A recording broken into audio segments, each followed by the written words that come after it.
Hi, welcome to Foreigner in the Philippines, where my title tonight, Comfort Zone, Yours or Mine.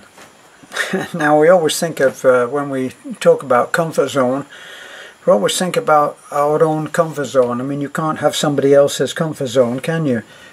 Well, it's not true.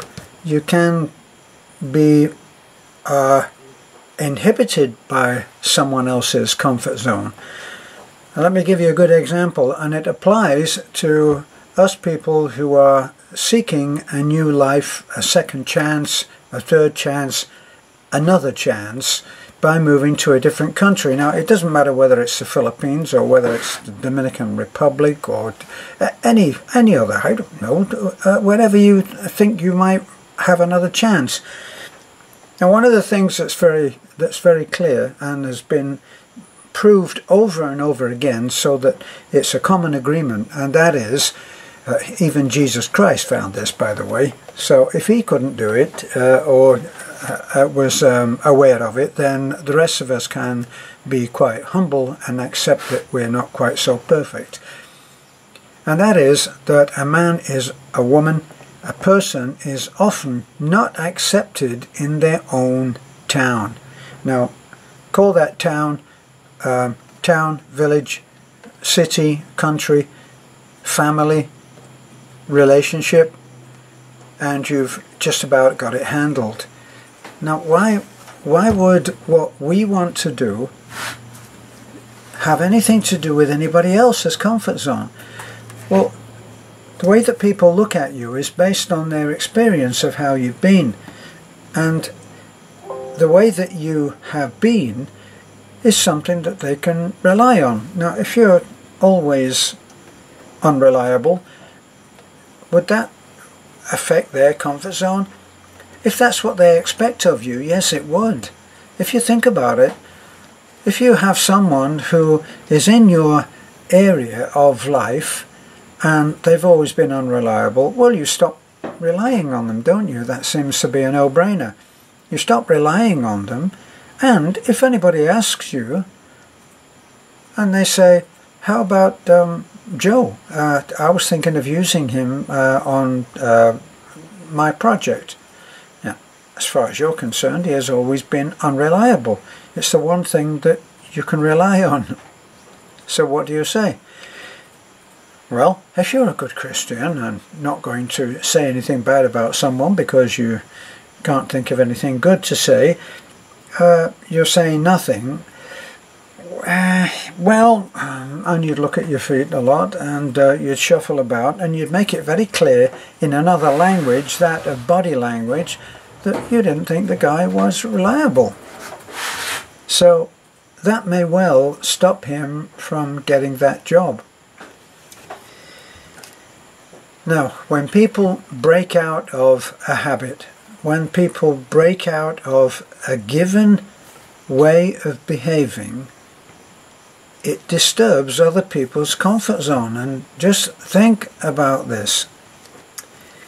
If a man suddenly gets health conscious, and I'm drawing from experience on this, someone I knew suddenly got interested in bodybuilding.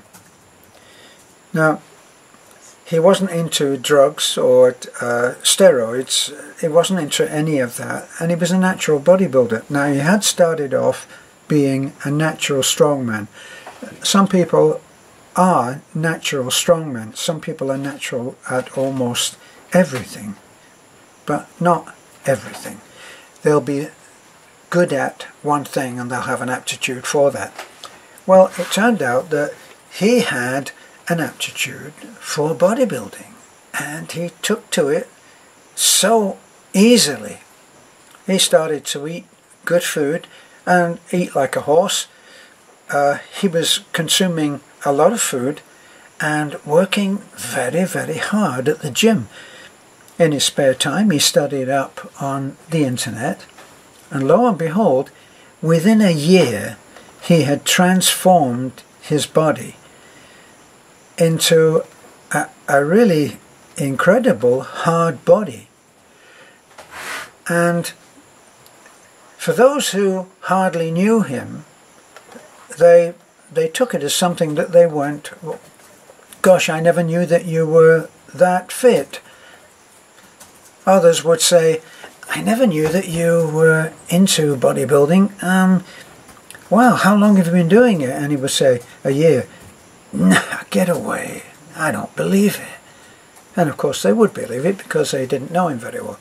Now, the people that were made uncomfortable by this change in our friend started to oppose it and started to ridicule it and started to make fun, impossibly, as it would appear, because they were in terrible shape and were not healthy at all and were actually extremely overweight. Yet they made fun of this man who had worked incredibly hard, eaten all the right food, done the right kind of exercise by researching which was the best way to make progress. And he disturbed everybody else's idea of what, well, the negative people, of what should be done and what could be done. No, this is not right. So they started to call him gay now because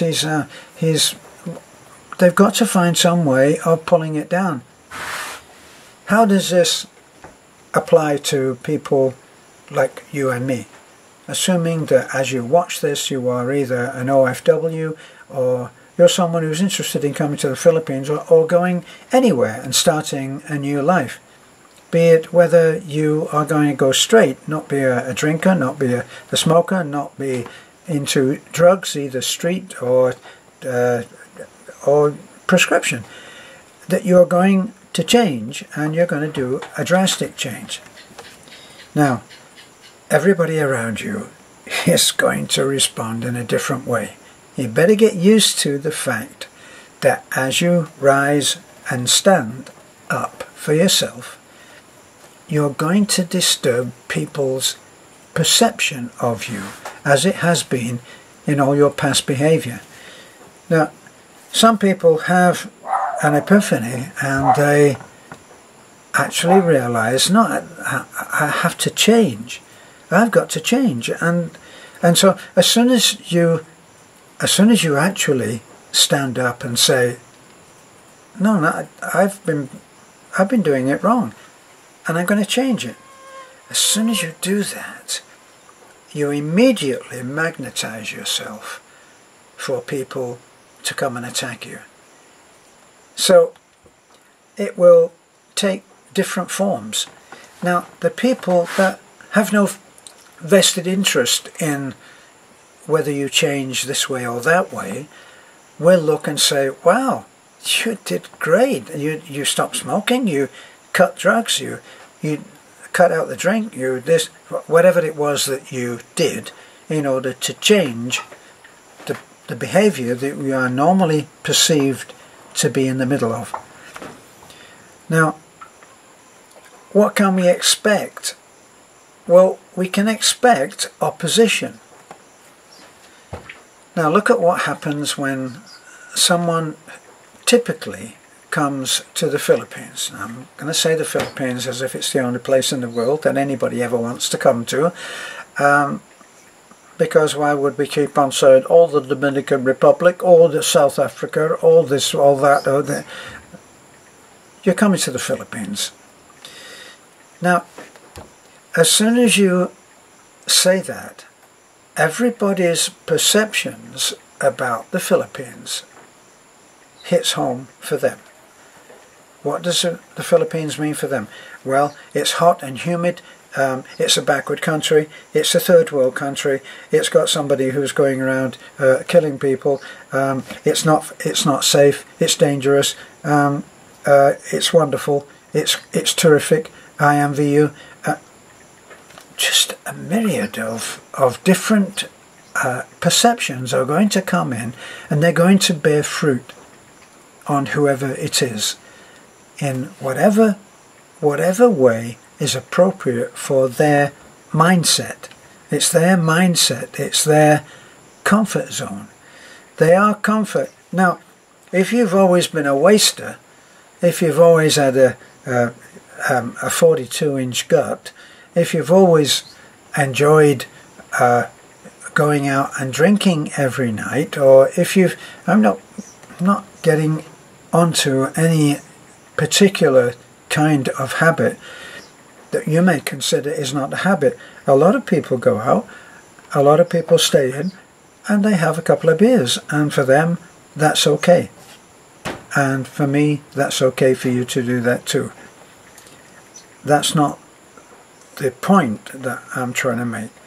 What I'm trying to make is that if that's how you are, a couple of beers a night, and you stop on the way home, and you enjoy hanging out with your friends, and you have just a couple of, you may be very, very disciplined, and you don't want to offend anybody, and you go and you actually enjoy being with your pals. So spend an hour on the way home, couple of beers, where's the harm? And where is the harm? No harm at all.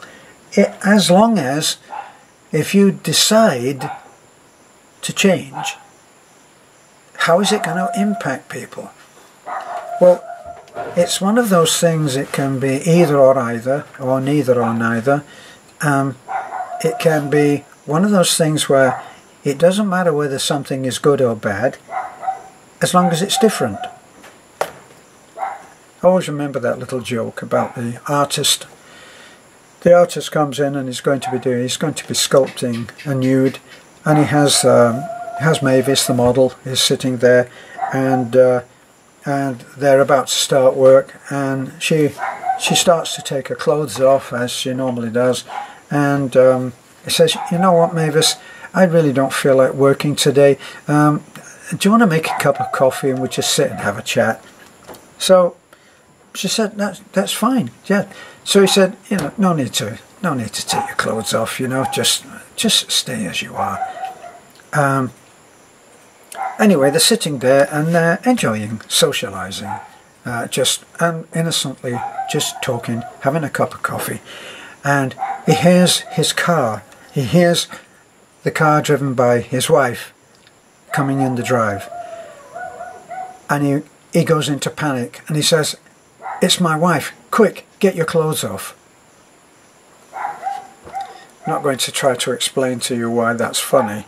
If you didn't laugh, okay. But the fact is, normally, the joke is that normally, if you're caught by your wife doing something you shouldn't be, it would be with a woman who should get her clothes on. Okay? So, that said, it just depends how you are being perceived as what is, as for you, what is normal. And when alcoholics say, and I'm not bashing the alcohol thing, even though I don't drink, but it's a good example because it's a habit, it's an addiction that ruins a lot of lives, and because of that, programs have come up. What's the 13-step? Is it 13-step or something for alcoholics? And they take 13 steps. That 13 steps is meant to gradually change their behavior. So it's about changing people's behavior. Now, here's the funny thing, is in a relationship that is based on having fun at the pub, in drinking, and one decides, no, this is no good, and stops, and successfully turns his or her life around, suddenly the partner feels as if they feel like a boat that's been beached. Now they don't have that partner that they used to go out and have a drink with, and they don't have any fun anymore as far as they're concerned. Now the partner that has changed his or her behavior is now feeling far different. They're looking at things in a greatly different way. So somebody else's comfort zone has been affected. if you're going to come to the Philippines, you're probably coming because you've met somebody online, so you were at a point of where you needed to change. So you decide in the comfort of your own mind that you're going to change. And then you find somebody who would be very happy to help you make that change. Now, are they falling within what is normal? Well, if you're coming to the Philippines, a whole different culture awaits you. And you probably are coming to join a woman is far your junior. Not talking about whether this is right or wrong for you to do, but only how it affects the comfort zone of the people who are in your life right now. So, you've got grown-up children who have their own life and their own children, and they're established, and you are there in a certain way. You're perhaps there as someone that they can drop the kids off to, be you male or female. So you're there as a part-time, sometime, often babysitter, and someone who will step in and help share the load. You may be someone that they rarely see, but they don't see that because they are very busy with their lives. And that begins to affect the way that they think of you. And they want you to stay how you have been in the past. And they don't want you to change because it affects their life. And, well, just a minute, Dad or Mom, I kind of got used to you being there, you know, and well, where are we going to drop the kids off on Saturday when we're having a little bit of quality time? And they'll miss you. Yes, dear, but you haven't been to see me for 3 weeks. Oh, yeah, but we still miss you. We've just been very busy. Now, how do you handle it? Now, let's say that on a scale of 1 to 10, how extreme it is. Well, if it's only 1 or 2, the lower number being the most easily overcome, and 10 being the worst possible scenario, and it's maybe 1 or 2, you sit down, you have a talk, and you say, honey, it's time I had an adventure of my own, and I've met someone who is wonderful, and I'm going to go out and I'm going to spend some time with this person. Well, what does she look like, Dad? Well, she is 15 years my junior. You mean nearly my age? Yes, as it happens, yes. How do you feel about that, Dad? Well, I feel very fortunate. Well, you know what? It sounds great. When will we meet her? Well, I don't know, because we're just going out. I'm gonna meet her, and this is good. I've often thought that you should. That's a 1 or a 2. On the 10, it's you what? Are you insane? That would be the 10. I don't want you to do that. You know, she's probably going to con you. She's going to do this. You're not going to be happy. You're not good in the heat. What if you can't get to a hospital? You've got a heart condition. You've got high blood pressure. You got this. You got that. You got the other. You got... And they don't let up. So, how are you going to deal with that? Now, different people they're going to behave differently. Some people are going to get offended and say, well, you know what? If you don't like it, out the door. I'm not your welcome mat. I don't have welcome written on the back of my shirt, and I have a life to live. And they'll react probably angrily. Or the others will say, okay, on a scale of 1 to 10, they'll act with understanding. Say, I understand, but it doesn't mean that I will never see you, and it doesn't mean that I don't love you. Do you understand? And they will seek understanding and tolerance and acceptance. Now, at the extreme scale of either the response or the initial attack, where people really don't want you to go out there, you've got some confronting to do. You've got some looking, keeping your face on, not collapsing, keeping hold of your power, the power to have your own position and your own opinion. It's not going to be easy. At first it may feel to them, who you are leaving, that this is a betrayal. Now, how do you get over that? In some cases, sorry, yet they're not going to get over it. You may never ever retrieve that relationship as it used to be, because it used to be on the understanding that you would behave in a certain way, and now you've had a great mind change, and up here you've started to think in a different way.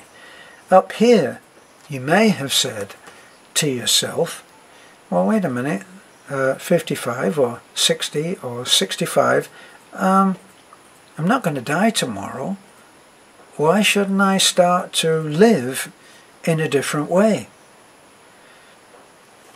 That whole thing about coping with a big change in behavior, giving up drink, giving up smoking, giving up being a certain kind of person for the people in your lives, when that happens, everybody around you is going to be impacted, and they're going to be impacted according to their own mindset.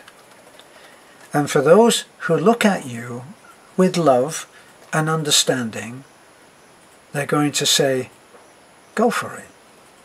We're happy for you. Are you happy? They ask you that question. That question is what's important to them. Are you happy? Do you love her? Do you think you can adjust to that new country, that new culture?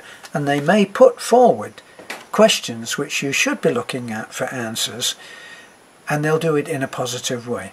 There is such a thing as positive criticism, but it's not addressed by, yeah, well, what about the heat? How are you going to? How do you know she? Look at your age. Don't you think you should be? You see, that would be one way. The other way would be, do you love her? How do you know? What happened? Tell us what happened when you felt the change. One of interest, tolerance, understanding, and then acceptance that you have your own life. So here you are, you're going to move out to the Philippines, you're going to sell up to a certain extent, you're going to take care of those that you love as well as you can, and you're going to come out and live here.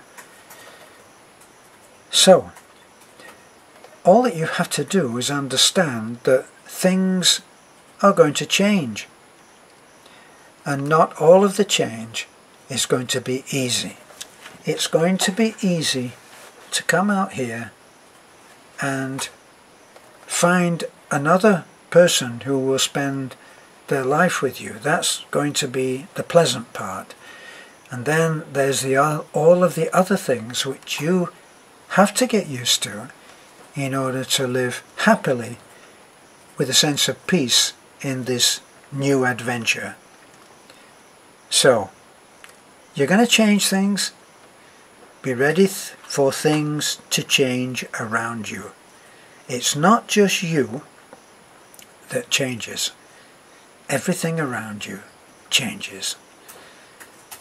But when you get on that plane and come out here, if you decide on what kind of person you've always felt that you should be,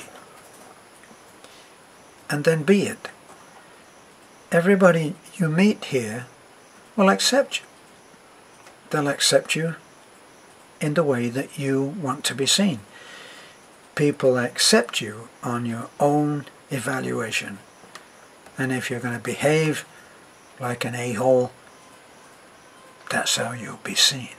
And if you're going to behave like someone who cares about other people, that's also how you're going to be seen. So, get on the plane, leave your old baggage behind, and pack the new bags with the new you. You can do it. A lot of us have already tried. A lot of us are still struggling to maintain that wonderful image that we have and want others to have of ourselves. And we're doing the best. We're a work in progress. And you can do it. You can do it too. It doesn't matter what the change is. You don't have to be in love with someone who's so much younger and prettier than you've ever seen in your life. You can be an OFW. You can be an overseas worker who suddenly says, I can make it at home. And so I'm going to start preparing how to do that now. There's just so many things that you can change. So many things that you can change about the life that you're living right now. All that you have to do is stand up and say, things are going to change around here, around me. If you have any good stories to tell, I'd love to read them out. This is a foreigner in the Philippines. Bye for now.